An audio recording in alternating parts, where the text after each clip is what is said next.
సుధీర్ బాబు కొత్త సినిమా హరోం హర రేపు శుక్రవారం జూన్ 14న రిలీజ్ అవుతున్న విషయం తెలిసిందే. ఇక ఈ సినిమా తెలుగు రాష్ట్రాల్లో 400 థియేటర్లు రిలీజ్ అవుతుంటే కర్ణాటక 450 థియేటర్లు రిలీజ్ అవుతుంటే కర్ణాటక అండ్ ఓవర్సీస్ నుంచి 150 థియేటర్లు రిలీజ్ అవుతుంది. టోటల్గా ఈ సినిమా ప్రపంచవ్యాప్తంగా 600 థియేటర్లు రిలీజ్ అవుతుంది.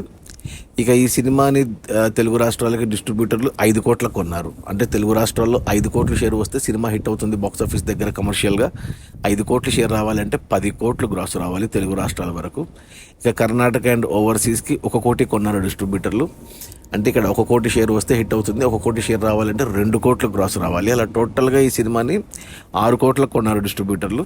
6 కోట్ల షేర్ వస్తే సినిమా హిట్ అవుతుంది. ఓవరాల్గా 6 కోట్ల షేర్ రావాలి అంటే 12 కోట్లు గ్రాస్ రావాలి. సినిమా బాగుంటే 12 కోట్లు వస్తాయి, లేదంటే కొద్ది కష్టమే. ఇక ఈ సినిమాకి పోటీగా తమిళ డబ్బింగ్ సినిమా విజయ్ సేతుపతి మహారాజా సినిమా ఉంది. అదొక్కటే దీనికి పోటీ. ఇక మళ్ళీ కల్కి వచ్చేంత వరకు ఇక ఈ సినిమాకు బాగుంటే కలెక్షన్స్ ఉంటాయి, సినిమా హిట్ అవుతుంది. చూడాలి, మరి సినిమా హిట్ అవ్వాలని కోరుకుందాం. అది మన సుధీర్ బాబు కొత్త సినిమా హరోం హర 600 థియేటర్లో రిలీజ్ అవుతుంది. సినిమాని డిస్ట్రిబ్యూటర్లు 6 కోట్లకు కొన్నారు. 6 కోట్లు వస్తే సినిమా హిట్ అవుతుంది. 6 కోట్ల షేర్ రావాలి అంటే డిస్ట్రిబ్యూటర్ షేరు 12 కోట్లు గ్రాస్ రావాలి.